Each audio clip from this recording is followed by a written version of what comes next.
raw, uncut, and unapologetic. Welcome to Men Talking Mindfulness with your hosts John McCaskill and Will Schneider. Here we focus on helping men and those with men in their lives solve some of life's complex challenges through understanding the practices of mindfulness and how they can help. Each episode is in an environment free of judgment and criticism, with a focus on authenticity and inner peace. Let's dig in.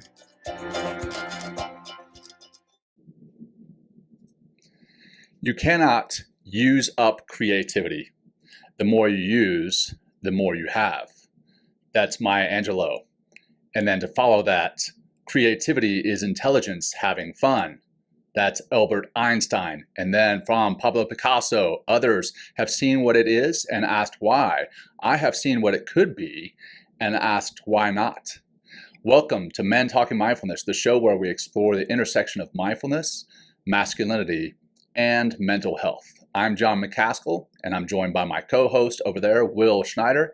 And in today's episode, we are joined by Rich Harris, a music composer, filmmaker, storyteller, and philanthropist who has a passion for helping disadvantaged teenagers through music and creativity. Now, I'm going to break from the norm here. You're going to notice once we start actually jump into this, you're going to notice, hey, I recognize Rich's voice. Well, that's because Rich is just awesome. And he reached out to us one day and he asked, hey, how can I help the show? And he put together our incredible intro that you just heard, our outro at the end of the show, and this amazing trailer. I love this. Life is complicated. Most of us get up every morning asking ourselves a litany of questions. Am I doing the best job I can at work? Am I succeeding as a father, a husband, a brother and friend?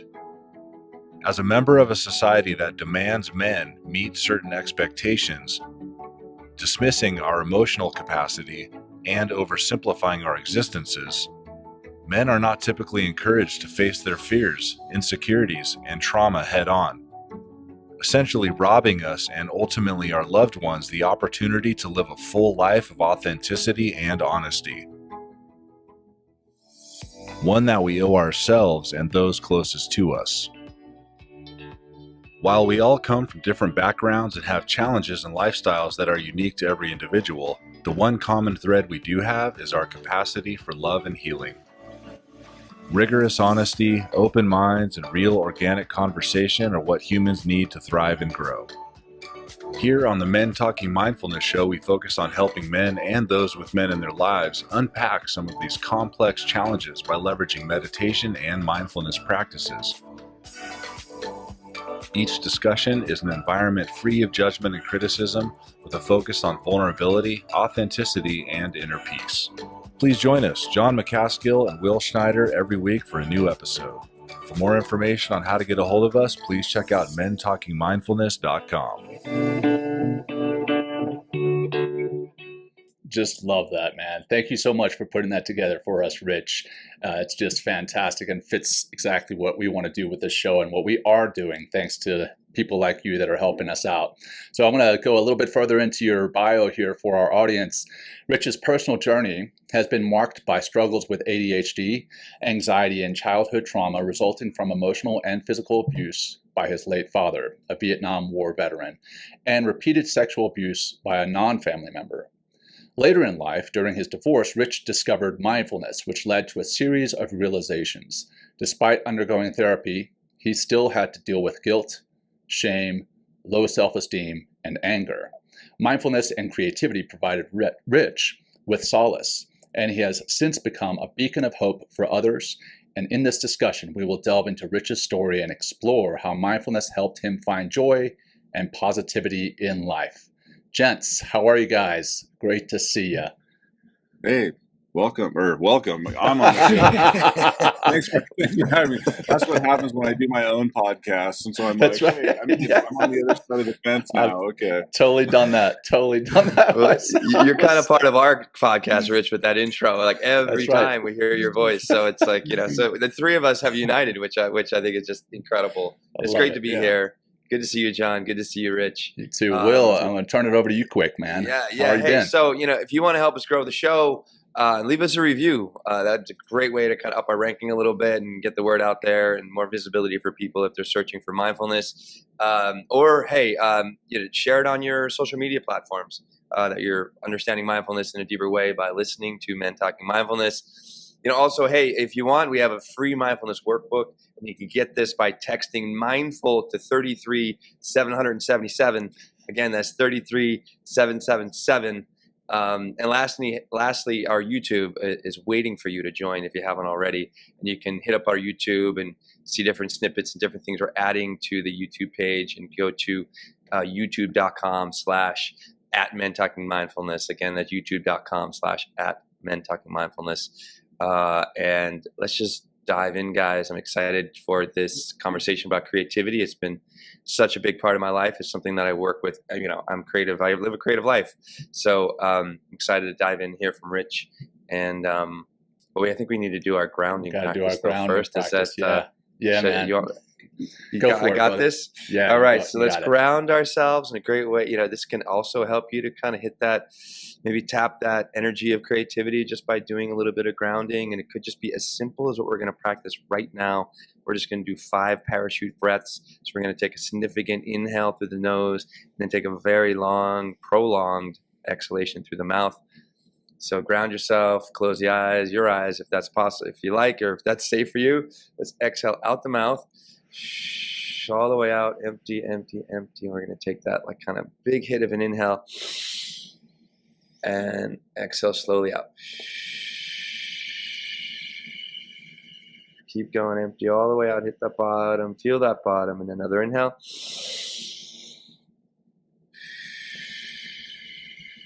And as you exhale and really elongate this exhale, feel your body just kind of melting and grounding you deeper in here now again.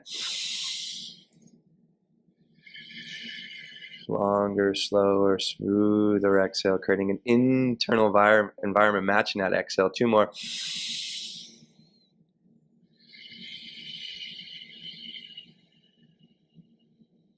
Last one.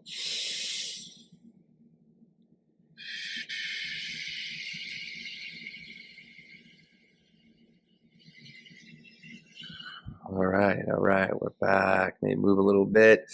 Get that little micro movements John's like to say. We learned about that from I forget who, but it's helpful. Just kind of get the energy flowing, juices flowing. And let's just jump right in, shall we? Yeah. So Rich, please, can you tell us a little bit more about your personal journey with mindfulness and creativity, and how it's helped you overcome some of the challenges that we kind of spoke of in your bio and also in your childhood? Yeah, for sure. So I've been thanks for having me, by the way. This is your show, not my show. I won't say welcome again.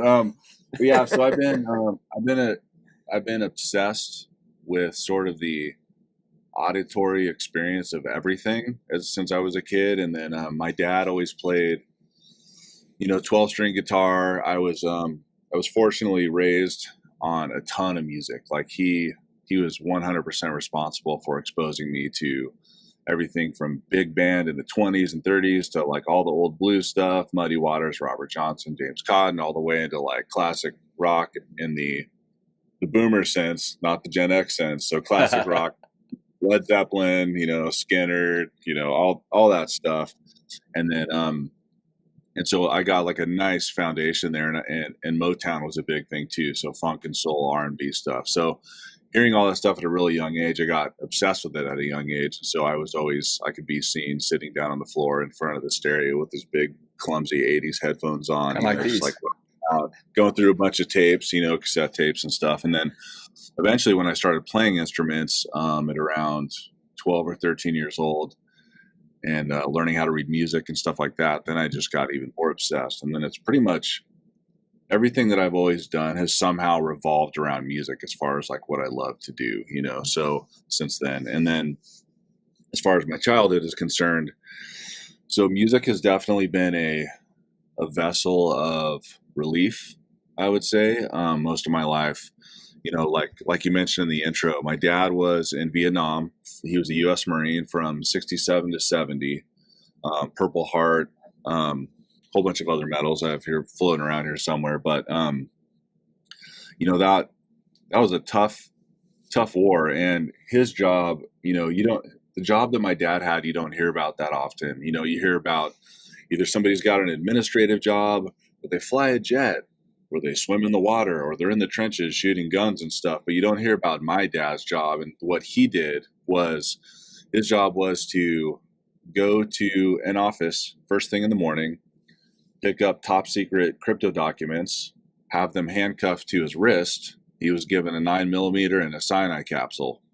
Oh, and then he was told to go sit in a helicopter for, 6 to 8 hours, just flying over hot territory, getting shot at all day, hearing that little like tick, tick, tick, tick you hear in the helicopter, and then see all that fiberglass come floating down in front of you. And so every day he would get up for like a year straight and be like, I'm going to die today. Wow.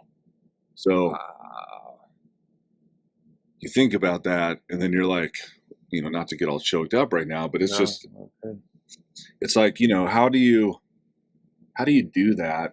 And he was a very sensitive, creative person too, like me. And how do you like go back home, and just be like, especially in that era when people were, there were a lot of people that were talking shit about soldiers and blaming them for stuff and calling them, murderers and baby butchers and baby killers and all this bullshit. And it's like, how do you expect them to come back and be able to do things like hold down a job? Let's just, let's have and raise some children, and pay rent, just do all these like normal things after, all that trauma and like extensive sustained emotional anxiety and stress and stuff too, and he got his Purple Heart came from when he was in a helicopter one day, and somebody on the ground had an M60 just pointed straight up, and he got shot in the butt cheek, but his friend the bullet came up right through his femur and basically just blew his leg apart all over the helicopter. Jeez. And it was just madness, right? And then after they landed, everybody got triaged, taken care of, whatever. I mean, my dad had to go back up because his wound just wasn't that serious, and just keep doing it. So like, and his childhood, his dad was very old school accountant type, who was like, the old 1950s dad, just super hardcore, very judgmental, definitely like kind of emotionally abusive. If my dad was a 9-year-old and didn't do very well at the baseball game, as an outfielder or something, he would just be super critical of him, my grandpa would, and stuff like that. So there's a lot of that too, that he would carried with him. And he said the only reason why he even joined the service was to get as far away from his father as possible. Wow. So carry all that in.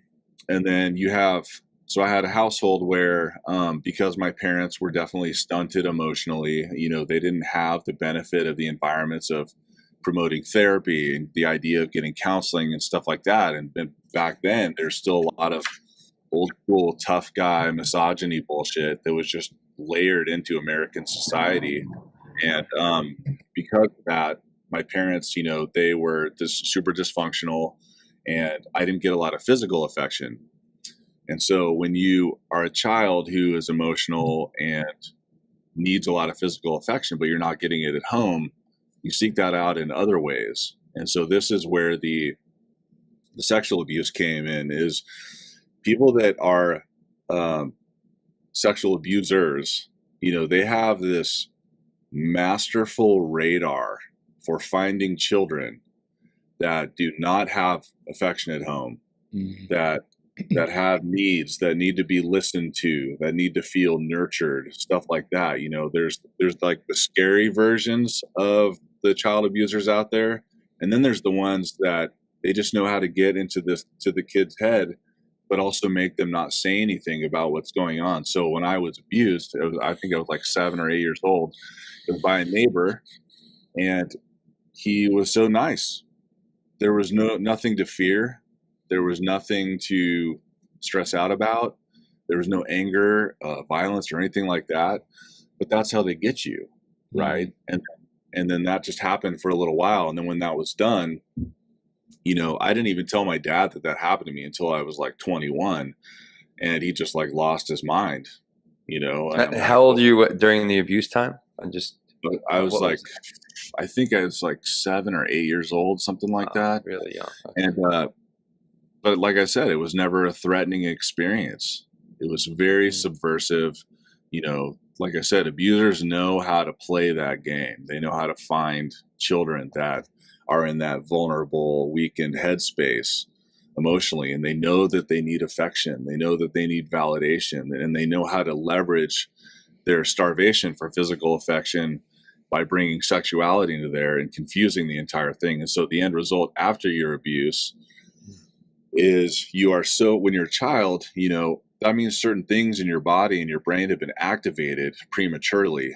And now your view of what love is and what is attached to that is very confusing. Sure. And so it just screws you. Like in all your relationships, you're confused by, sex means love or love means sex, or I don't even know what both of those mean. And how am I supposed to even look at those things? And then if you don't have any guidance from your parents, plus you were abused, you got a lot of work to do, basically, and so that's where I was fortunate enough that a lot of people in my life at a young age, and by young, I just mean like 19, 20 years old, so I just somehow was fortunate enough the universe steered me to therapy, so in my early 20s, started down the path of therapy, working through, there was 2 tracks I was on. One was I had a shit ton of anger toward my parents. And then the other one was, how do I not feel like a useless, shameful, guilt-ridden pile of crap because I was abused? Because when you're abused, you blame all that stuff on yourself, especially when you're a kid, right? It's all your fault.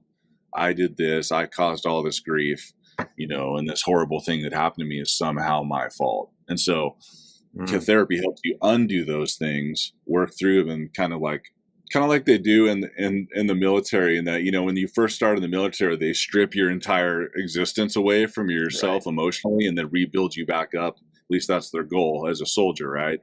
And so that's what I was basically. Those were the exercises that I went through in therapy.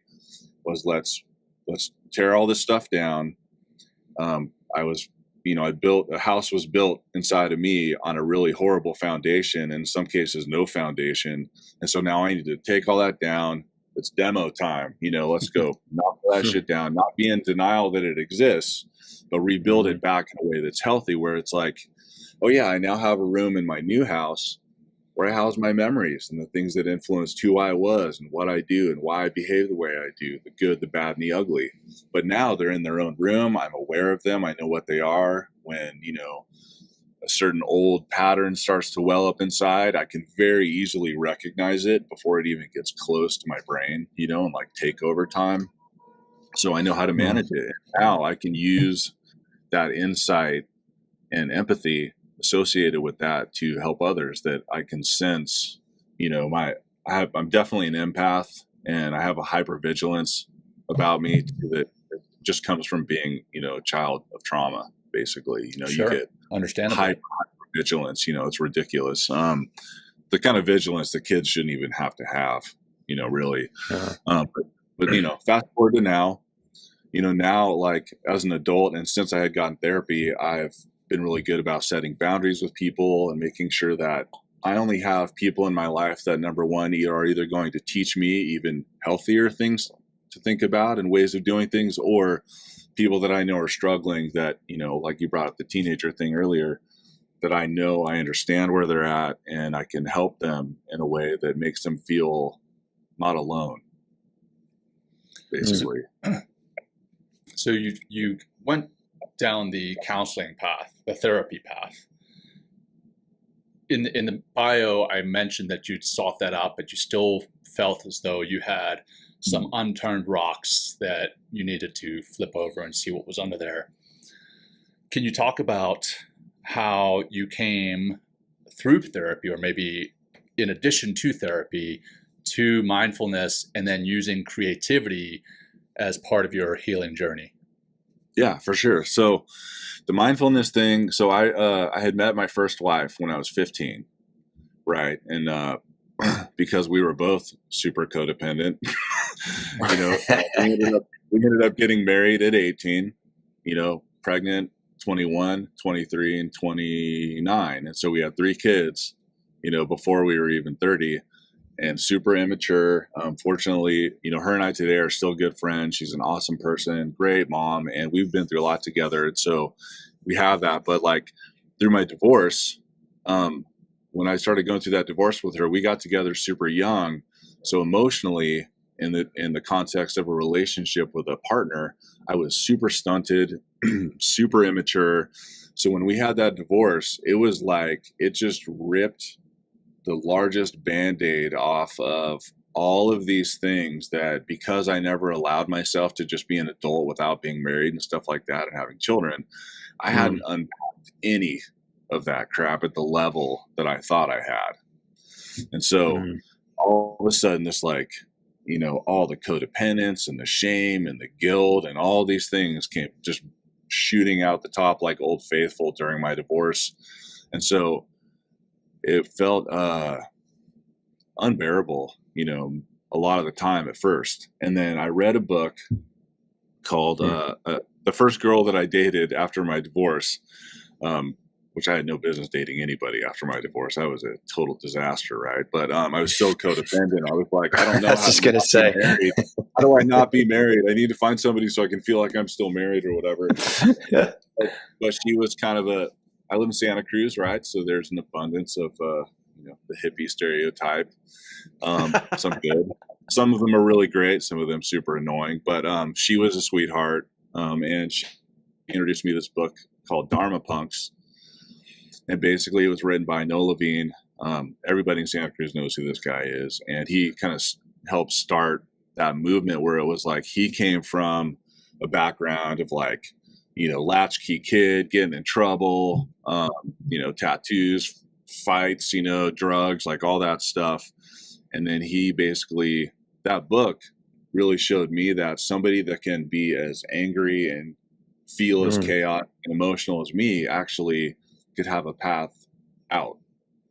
And it didn't involve, the super hardcore, staunch Christian bombardment that I was getting growing up, which was also, looking back after I started to do a lot of meditation and stuff, I was like, how can my parents go to church and then profess all of these things, but then this is our home dynamic? Like I couldn't make sense out of that. And so when I finally discovered Buddhism, meditation, mindfulness, I was like, okay, this actually makes sense. And it's something that I can control and actually do for myself.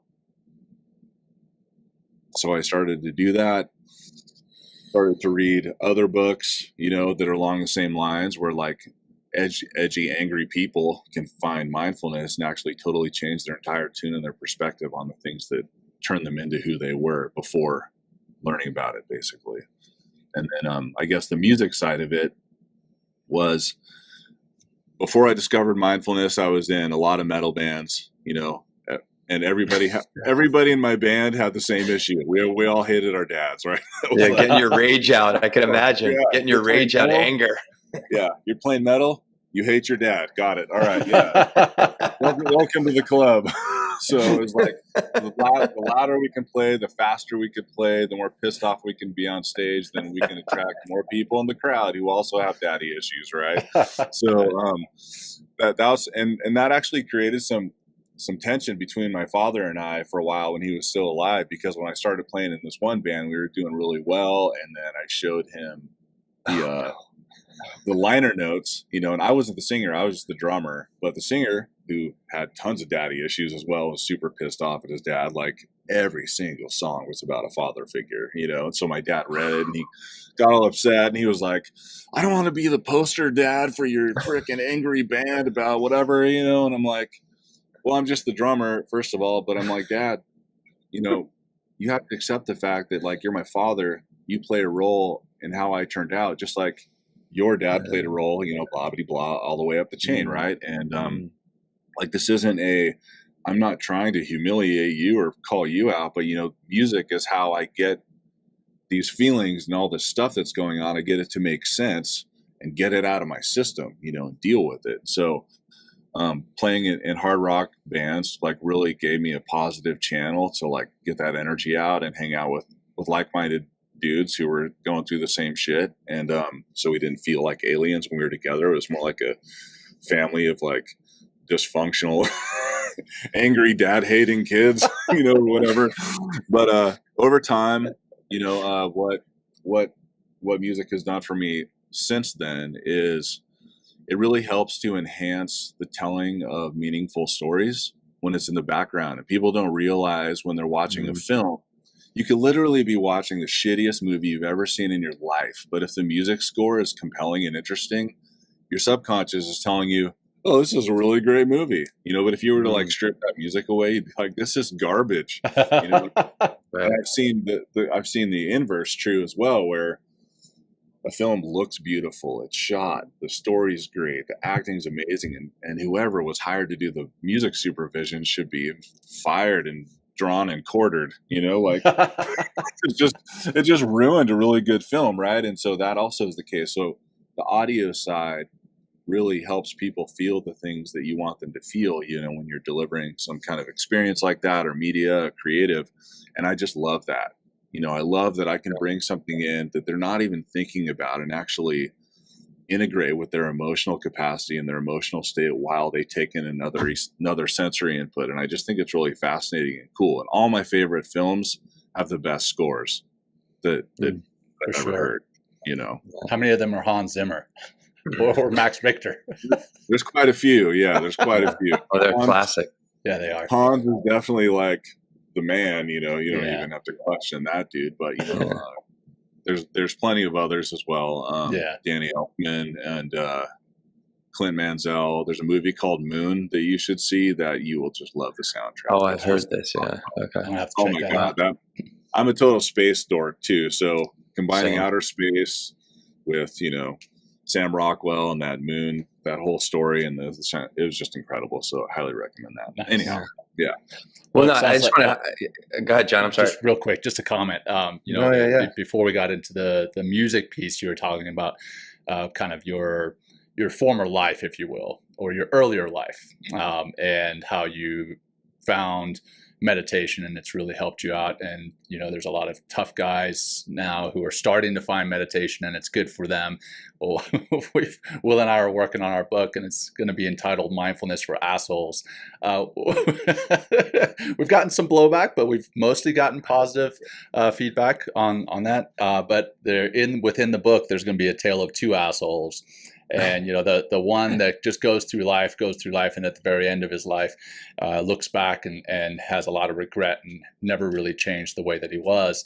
And then the other one is, very similar path, but at some point he is enlightened, and that is through mindfulness. And we want the readers to be able to resonate with both of them and see, hey, you know what?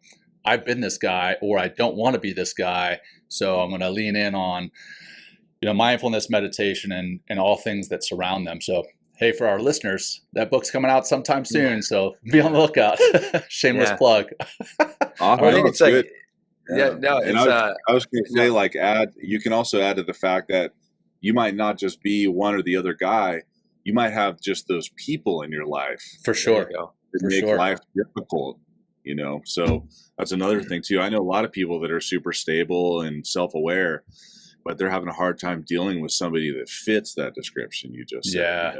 Yep. So that's another angle, just giving us some more tools. So anyway, go ahead, Will. I interrupted you. No, all good. Another discussion for the book, John, for sure. Like, it's like the satellite assholes around us, you know what I mean? And their gravitational asshole pull, and how it works on our mind or something, right?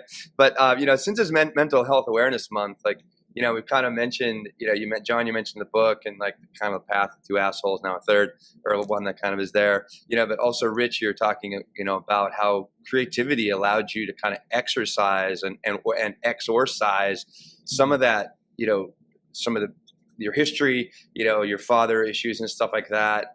And, and what creativity has done for me. And I just want to we'll talk about creativity as like kind of what it means maybe to us or to you. As well, Rich. I mean, you're our guest today, so of course. But it's like it could be an outlet, and for and a place to kind of like put that stuff, put that emotional energy, put the things that are getting in our way, or and allow creativity and whatever the expression is, whether it's playing, in music, or whether you're, either maybe potting plants, or, drawing, or painting, or some way. Like there's something about creative energy that allows us to, change, channel, and kind of move this energy through us. And I feel like there's a lot of like men out there, a lot of masculine types that don't look in this direction as a means to heal, or a means, or as an outlet, just to, like, again, let this creative, at our core, we're creative beings, but to get in touch with that creative being that we have inside of each of us could be a way of of incredible personal growth, which we've all experienced. But also a way of transforming the world around you, and helping you, maybe eradicate some blind spots that kind of are in your way, and to helping you see what's possible, or what's next for you, or even like deepen your relationships in some way, because you're no longer just habitually showing up in the same form with the same habits, but creativity is just bringing more of flavor to your life, and helping you to kind of like expand your horizons, if you will. Mhm. But Yeah, I would say creativity for me, like the way. So when you're a child, right, you are born you start out with a level of freedom, mental freedom, emotional mhm, freedom, and being creative when you're doing something for yourself creatively, in my opinion, regardless of what kind of life you lived or what has impacted your life, that creative freedom that you take for yourself as somebody, who's my age, 48 years old, you know, um, it's as close as you can get as an adult to getting back to experiencing that freedom you had as a child. yeah, mhm, And so for me, when I'm able to, make music, or write a guitar part, or like shoot some cool like slow-mo film stuff in nature, and then put some of my own music to it or whatever, it's kind of funny. Like I'll be listening to some song that I did, and it's not because I'm impressed with myself. It's more just because I'm feeling what it is that I wrote when I listen back to it. But I'll just like burst into tears. No reason. I'm not sad. I'm not mad or right, unhappy or scared or anxious. It's just like this. It's this freedom that you get to just output.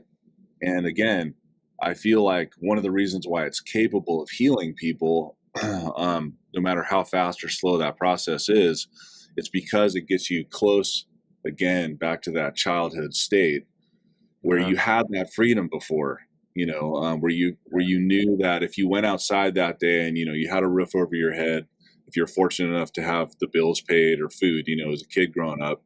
I remember you get up in the morning on Saturday, there's no school, and you just, all you can think about, and the only thing filling your entire fucking head, is just jumping on your bicycle after that bowl of Cheerios, and then enjoying, or like day one of summer, when you're like mhm, 10 years old, like when school gets out, and you're just yeah, like, and it's like, I feel like that's what creativity can do for adults and people that just have busy lives, or are looking for a new outlet. There's no boundaries. If you sit down at a canvas and you paint, or you want to journal and write about topics, right, you're a dancer or a musician or whatever, it really doesn't matter. It brings you back to that place. And I think that that's yeah. where the kind of intrinsic benefit happens I feel like it's also like innocence that you know what I mean, that we still have that innocence inside of us. It's there. forever. I Yeah. feel forever, exactly. And what you're describing, I feel like put you in touch with that innocence, like that kind of like there's an almost it's just a constant. And when you really begin to access those creative veins, whether you're dancing, playing music, or doing some other form of art, like you begin to commune once again with that innocence, and with that freedom that you're talking about has been my experience. And it can be very, like you mentioned, very emotional in some ways. Like I've Yeah. heard a friend of mine who's a fantastic musician. He goes, sometimes I just can't pick up the guitar because it just melts. I just melt, Yeah. like I was crying fully, like, oh my God. I feel that, when I'm teaching in class, and it's like, I do have things I want to do in class, but how I do those things, I just get into kind of a creative flow. And then sometimes it gets so overwhelmed with like what's going on in the class and the feeling and the vibe that I'm just like, oh my God, I really should be crying right now. I still have to run this class the next half hour. You know what I mean? But it's just like I get overwhelmed, and it's like I think it's like again tapping that creative innocence that's within all of us. That's so important, and to just have that be a part of our lives, to attach to that as often as we can. 100%. Yeah. I like the analogy of school too, right? I've got a young daughter. I've got 3 young kids, and my oldest daughter is, about to have her first summer vacation. And I can see that she's looking forward to that summer vacation. But also it makes me think, I don't know if you've ever read any of Sir Ken Robinson's books or seen his TED Talks. For the listeners and for you guys too, check him out after this. He has a great TED Talk on whether or not school kills creativity. And, I fully believe in school. I fully believe in education, but I also believe that there's improvements that can be made. And one of the things that we can improve is the ability to tap into the creative brain, the creative mind. And in Sir Ken Robinson's talk and in his books, he talks about this young lady who was really struggling in school, like was not able to sit still, had what appeared to be ADHD, and was taken out of school, and her parents took her to a counselor, and the counselor was like, hey, look, can I just have a few minutes alone with her? Let me see if I can talk to her. And the counselor speaks with her, and then goes and gets the parents, and the young girl is dancing around the room. And she's like, she doesn't have any problems. She's just creative. She needs to go to a dance school. And she goes to a dance school and thrives and becomes this unbelievable ballet dancer. But because of what society acknowledges as what's smart, we think that, somebody who's up and bouncing around in school, that they're a problem child. And we crush that. We're like, sit still, go to detention, take some ADHD medicine. It's crushing when I think about that. And I've got young kids, right? And I want them to be valuable and contributing members of society, but I also want them to be able to tap into that creative side. And I don't want school to squash that. So I try to, as much as possible, as parents, we try to allow them the ability to tap into that creative side, but you only have so many opportunities as a parent. I wish we as society celebrated creativity as much as we do the ability to do math or the ability to do some type of engineering. And I mean, those aren't mutually exclusive either. You can be a mathematician and be creative. You can be an engineer and be creative, obviously. Right. But more often than not, they're looked at school, the STEM, science, technology, engineering, and mathematics, right? And that they've just now started calling it STEAM, where you add in art to it, which is great. Yeah. So, it's important for our brains. It's important for our souls, and it can heal what we've been through. It can be healing for what we are going through at the same time. So it's important for society too. Absolutely. Absolutely is. Mm-hmm. So sorry, that was a long tirade, but no, it's good. It's actually, that's good because you just teed up my tirade about the public school system. So go for it. The biggest problem that I've had is, I grew up in a house that was pretty cash poor. We didn't have a lot of money. My dad was horrible with money. Extremely talented artist, landscape architect, graduated with honors from Cal Poly, but he was emotionally, he had a lot of anxiety about getting work, and he also has a huge problem with people telling him what to do. So he wouldn't work for anybody either. So, he's that's me. Me too. It's tough. That's 3. I do have a day job, and I actually have a really great team and a great boss now. But the bosses that I've had the biggest problems with are the ones that feel like they got to be all up in my shit the whole time. And it's also in our DNA. In my family, I have 3 sons. They're almost 28, 26, and almost 21. None of us like being told what to do. So it's just who we are. It's what we do. But the thing is so back to the school thing, I remember going to school, and then eventually, once you get to high school, I had all these friends that they did have money. Their parents did have money. And so around sophomore year and junior year, they're teeing up the discussions about which university to go to and which college. And I have zero issue with going to college. I think higher education is great. Why would we not want to promote that, right? But the problem is that, at least in American culture, we have these kids, we have every single child that we're trying to make them think that that's the track.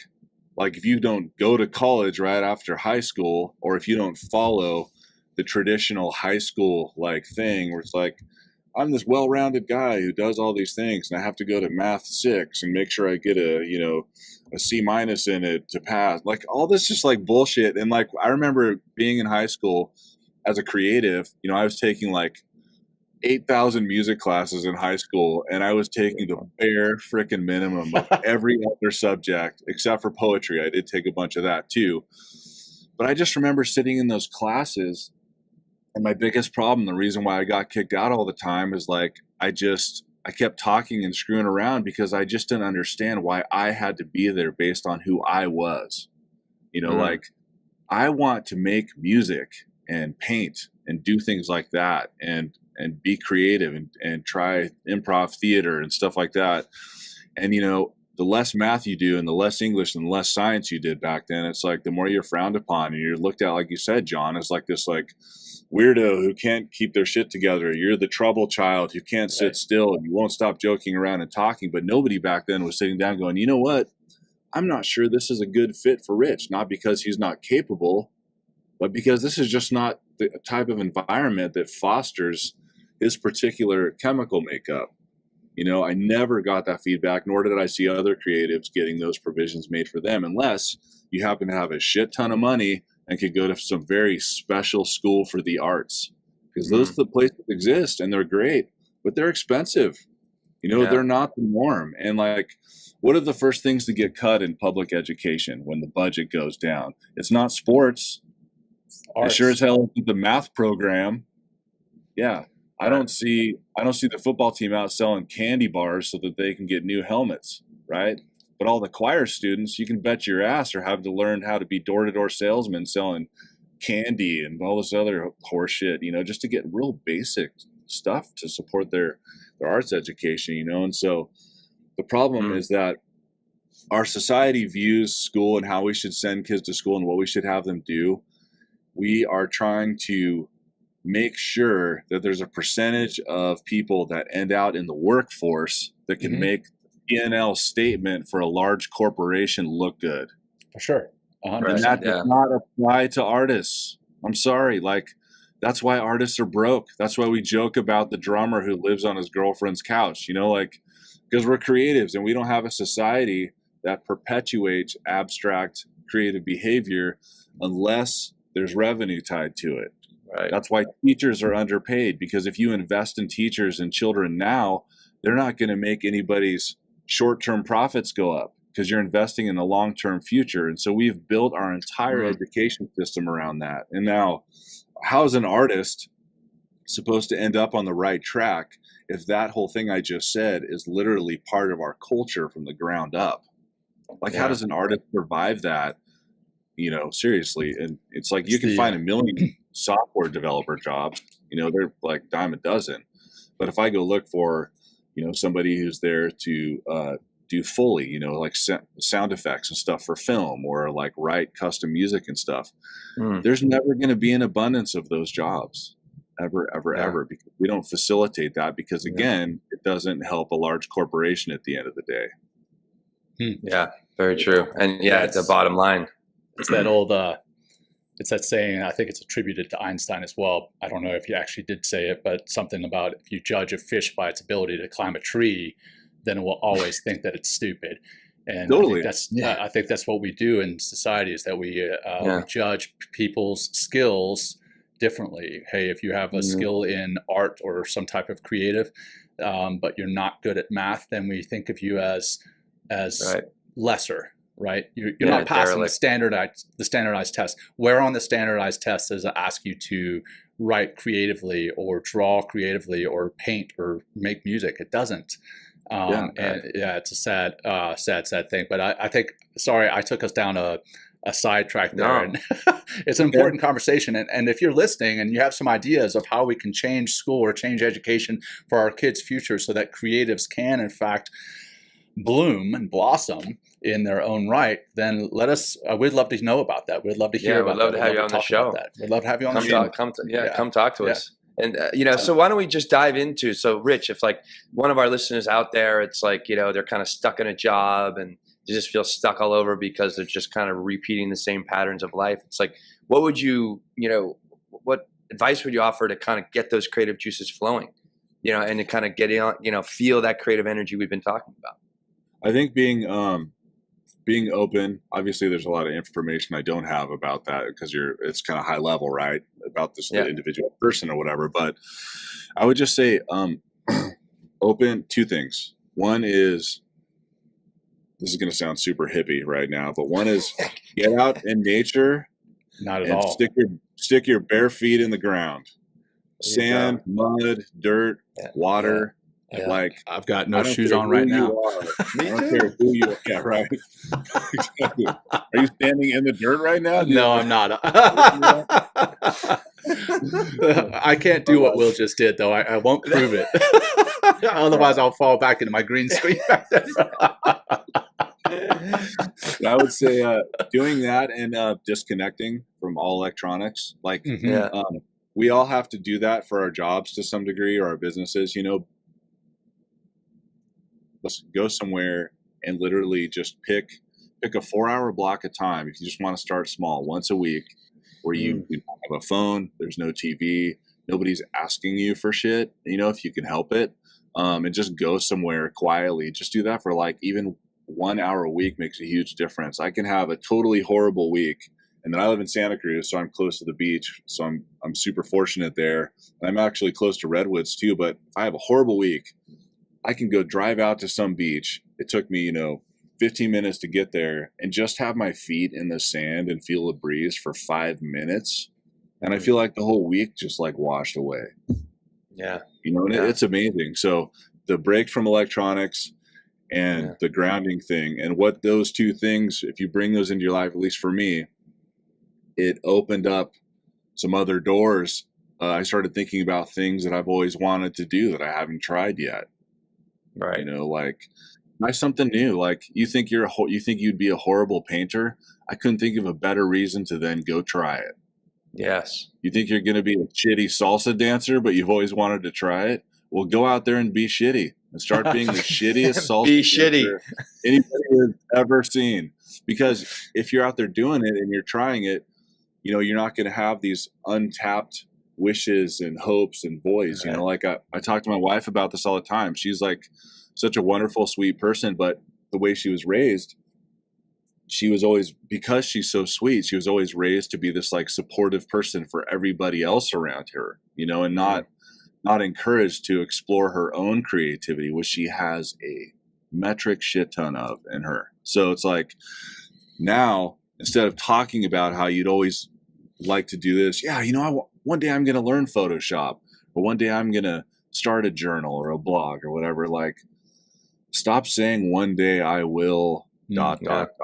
Because we all know that the universe moves quickly, and that our existence here is less than a nanosecond of a frickin' pin. Like, we're nothing. We could all die tomorrow in the apocalypse. And so what I suggest is like, come up with a short list of things you've always wanted to do, but you never thought you would be good at.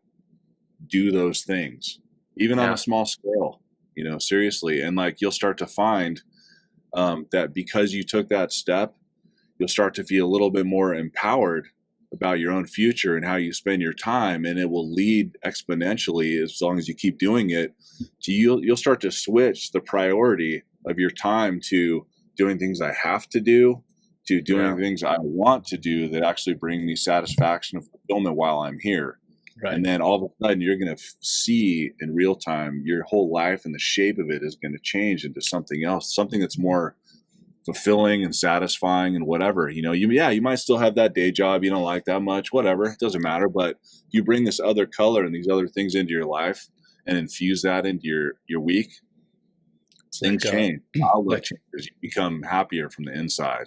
Google started doing that. Like, I think 4 days a week, people do whatever it is they normally do. And then 20% of their week, so one day, was free to do whatever they wanted to do. And, think of creative ideas and, so many things that Google now has and now that we have in our hands because of Google is because of that 20%, not because of the 80%. It's the creative side. Now, I want to talk about maybe some alternative ways to tap into that creative side of things, to include, mindfulness and meditation, but also potentially, I don't know your history with these. Will and I have both dabbled in psychedelics, and I'm just curious, have you ever used any other modalities, mindfulness, psychedelics, whatever the case may be, to tap into that mindful side, the creative side? Yeah. Especially if you're somebody like me with ADHD, right? Noise, like mental noise is our biggest problem. Biggest problem. Everywhere I go, I literally struggle. I have this like little, really expensive earplugs that I have tinnitus too. Mm-hmm. So tinnitus, and actually I had read somewhere that it's common with people that have ADHD, or you're more susceptible to it because it's part of the whole makeup of just too much sensory input, overload, can't deal with what's going on. So I actually bring really nice earplugs with me wherever I go. And 9 times out of 10, when I'm in a public place, I have earplugs in. Wow. It's just easier. I can filter things easier, that kind of thing. I need those for but my kids. I would say because of all that mental noise that comes with ADHD, mindfulness has done a great thing for me in giving me ways to like start to filter that out and block it out so that my brain's only thinking of one thing at a time, or maybe two things tops. But this is where the psilocybin comes in for me, microdose specifically. I don't have any problem people doing shrooms and get high and, watching purple dragons and shit waving around in the sky. I don't really care. Everybody, you do you, right? But for me, what I really needed was not to have some tripped out experience at some like stratosphere shaman level, but what I needed was something that would just kind of exist in my body and help reroute energy that was on a merry-go-round that was not productive. Like I'd be stressing about the same thing or having those conversations in my head about some topic over and over and over. And why? There literally was no output or reason for that. It was just doing that. It's like an ADHD merry-go-round. You know what I mean? Yeah. Thoughts, feelings. Like I totally feel that, but keep going. Absolutely. Yeah. Living in that world. And so what psilocybin had done for me at very, very low doses was, without even really feeling high, all of a sudden it accomplished some similar things that I could accomplish through meditation as well. But it took less time, and it was much more of a like direct physiological version of it, where it would take that energy and just bring me super present. So all of a sudden, when it kicked in, I could go outside on a Saturday, and I literally, all I was thinking about was how like colorful the trees were or the breeze was outside while I was just taking a walk. And then the cool thing is, after it wore off, 4 hours later, whatever, I still carried that same relief with me for the next 5 days. Wow. Excellent. And so if you get on some kind of program experimenting with that or doing that over time and it works for you, doing a microdose psilocybin thing, once every 2 weeks or whatever, it can bring a levity to certain people's lives. And there's all kinds of studies, as you guys are well aware of now, of it being used for people that have heavy, heavy trauma, PTSD. But they have to do like the more hefty version of that experience, to redirect some of that energy and like reprogram those patterns over time. But it grew out of the earth, if you want to bring God into the mix, God created the earth, and the earth has, and the Native Americans knew this, and the Chinese knew this, it grows all the stuff we need to feel better and to provide legit relief for the things we're dealing with, physical, mental ailments, stuff like that. So I'm a huge, huge supporter of that. I'm not a huge supporter of addiction. I'm not a supporter of, people just being high all the time and not getting shit done, not being a good influence on those around them. I do support leveraging what nature's bringing to the table, though, to heal us, basically. Yeah. For sure. I mean, cannabis is definitely, I mean, when I was a little high the other day writing our book, John, I got, a little toke. I'm like, oh, let's tap into the new asshole powers after a little cannabis running through my bloodstream, and I got to say, I mean, and stuff comes through, like there's also, I think Watson and Crick, I think that those are the guys that found the double helix. It unlocked through an LSD trip. Like wow. there is something, right. So there's something about, I mean, LSD is granted a synthetic, whereas like magic mushrooms or, cannabis are organic and come from the earth. But there's something about psychedelics, or just, cannabis isn't really considered a psychedelic, but in some people, I mean, it definitely have psychedelic experiences. What I've learned about those things, it gives you a look behind the curtain of creativity and life that you can't possibly attain just through sobriety. And it's just like there's another level of creativity that I'm just like, oh, and it's super inspiring too. Maybe that, maybe we shouldn't, I'm not necessarily advocating, do it responsibly is what I'll say. If you're going to go down that path, do it responsibly, check it out for yourself, talk to your doctor, because I think it could be a great way to just enhance creativity if you're stuck somewhere, but also tap into more creativity. Because that's been my experience, and it's been well documented throughout history that's been an experience for many, many other people. And some of the advancement we've had in humanity is because of those experiences, which, there's a lot to be said for that. Yeah, I mean, the cannabis thing, my dad, he passed away first week of 2020, right before COVID, basically. Wow. And I'm glad he did. I'm not sure his fragile psyche would have been able to handle everything that COVID brought to the world, as far as just pure, utter chaos and, humans at their best and worst at the same time, but if he would have been alive during a time when cannabis was more prolific and prevalent and legitimized, in our economy and accessible and stuff like that, then he would be alive today. Because he basically had a pain med addiction. And, he was sober my entire childhood. He was a recovered alcoholic. He stopped drinking before I was born. And then, I think he smoked weed every once in a while, but that's about it. But he got, as his body started to fall apart, getting older, and all of his mental issues that he had, we keep peddling pharmaceuticals. It's like, of course, Big Pharma doesn't want to lose their contract with the VA. Yeah. Because they're sure as hell not going to make any money if we start pushing, cannabis as a way for people that have anxiety to relax. We start giving the veterans, that kind of stuff.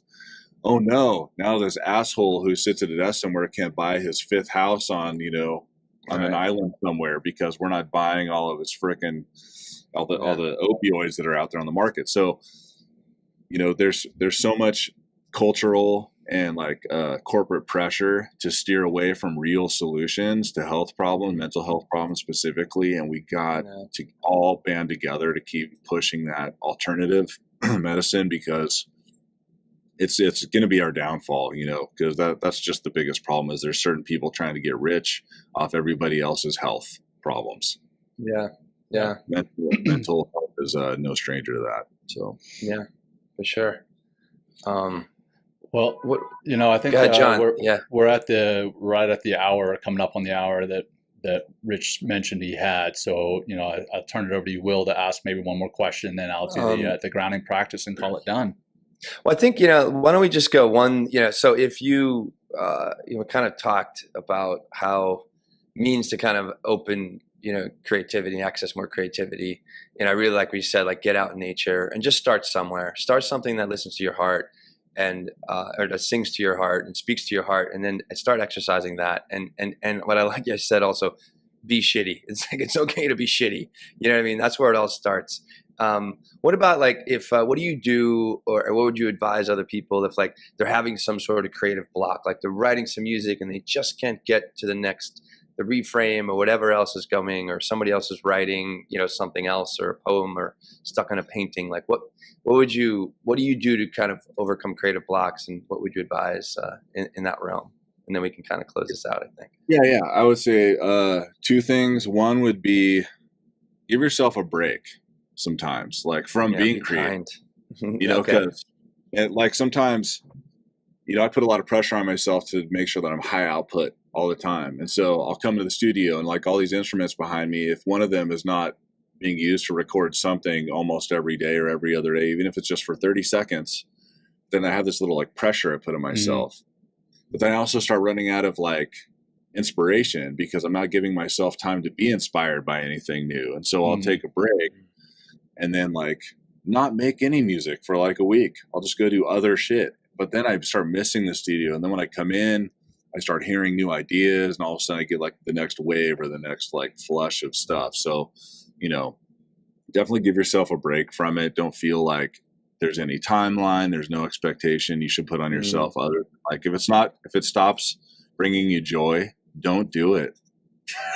Seriously, don't pressure yourself for the sake of pressuring yourself.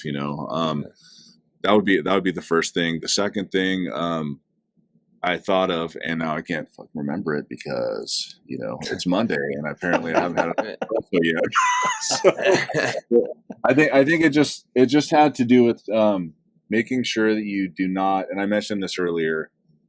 Try something new. Like change your. Oh, that's what it was. It was change your environment. There you go. Like for me, my life is it's pretty predictable. I'm very grateful. I have a lot of awesome stuff going on in my life that makes me very happy to be alive. But I would say that I have routines that'll start to just over time, without me realizing, they'll put kind of a wet blanket on my creative inspiration because I'm at home and then I'm at the studio, and then I'm back at the house, then I'm back at home, and then my wife and I will go have a cocktail somewhere, then back home, then back to the studio, and all of a sudden I'm like, I'm not doing shit. And then all of a sudden we'll go somewhere new just for one night. Like we went up to Napa this weekend, and we hadn't taken any time for ourselves for a while out in wine country, out in California, and went out there this weekend. And I was like, this environment should not feel like the heroin rush right now that it does. It's really not that far away from my house. Like, and it's just a tree with some sunlight hitting it, but it's new. It was in a new town that I had never been in, that had new restaurants and new faces and new sounds, and novelty. Like break those patterns up, because no matter how great your life is, if you're just doing the same shit constantly, it never gives creativity a chance to do what it do best, which is give you new ideas and newness, which is what makes us fresh as adults. And it helps to get, new experiences and stuff help to yank me out of my Frederick Nietzsche headspace. Like I vacillate back and forth between Buddhism and nihilism at least 20 times a day. So it's probably a good place to be, man. You could really find a middle in that. That's awesome. Yeah, at the very least, both of those paths strip out an insane amount of bullshit, so I don't stress out about that stuff anymore. But just making sure you give yourself a fresh environment sometime. Try something new. My wife and I, when we get to a weekend, we're the types, we don't map out the plan. Instead, it's like, hey, remember that road that we never drove up before? Let's go do that. And we did that last year. We used to go to this market to pick up food in Corralitos, California. And every time we drive there, we'd always see this road that like went farther around this mountain and this hill. And then one day we decided to go do it, and we did it. And at the very end of it was the entrance to this amazing winery. So we drove into there and we got some wine, just totally off the cuff, spontaneous. And then you walk up to the top of the vineyard and sit there, and you can see the entire freaking valley out there. Nice.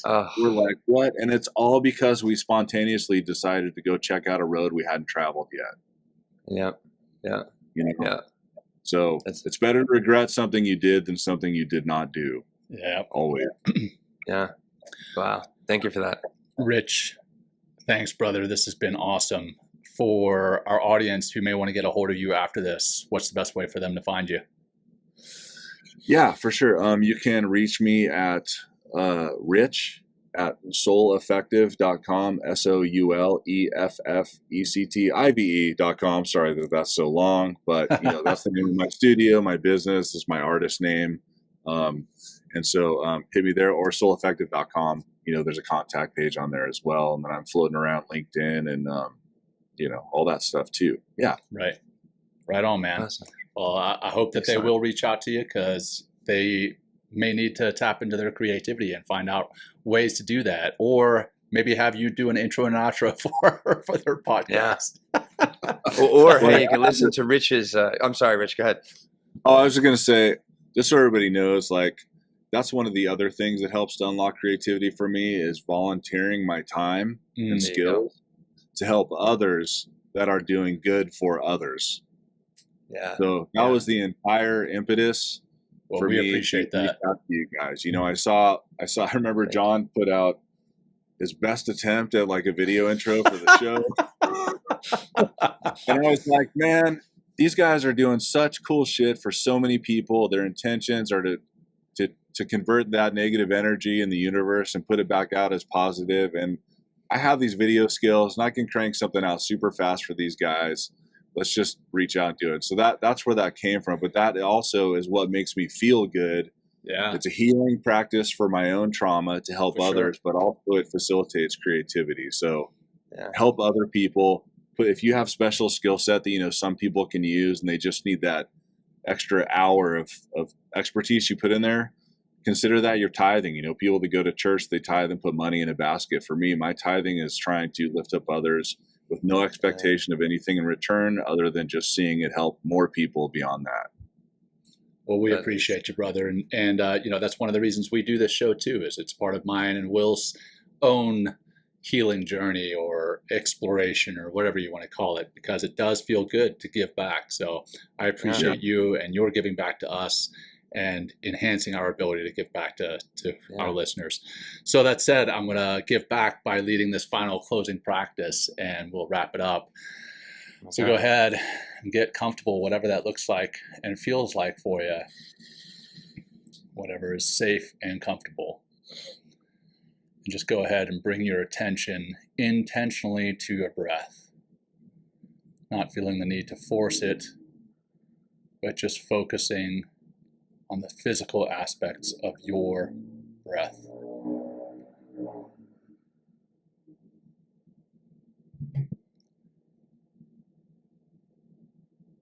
The rise and fall of your diaphragm,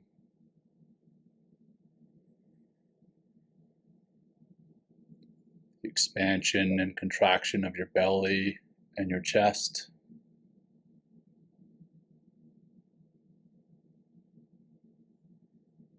The cool air passing in on the inhalation and the warm air passing out on the exhalation.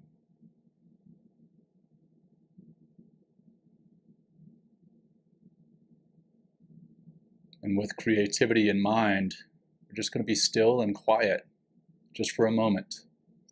We very rarely take time to be still and quiet, so we're going to do that now.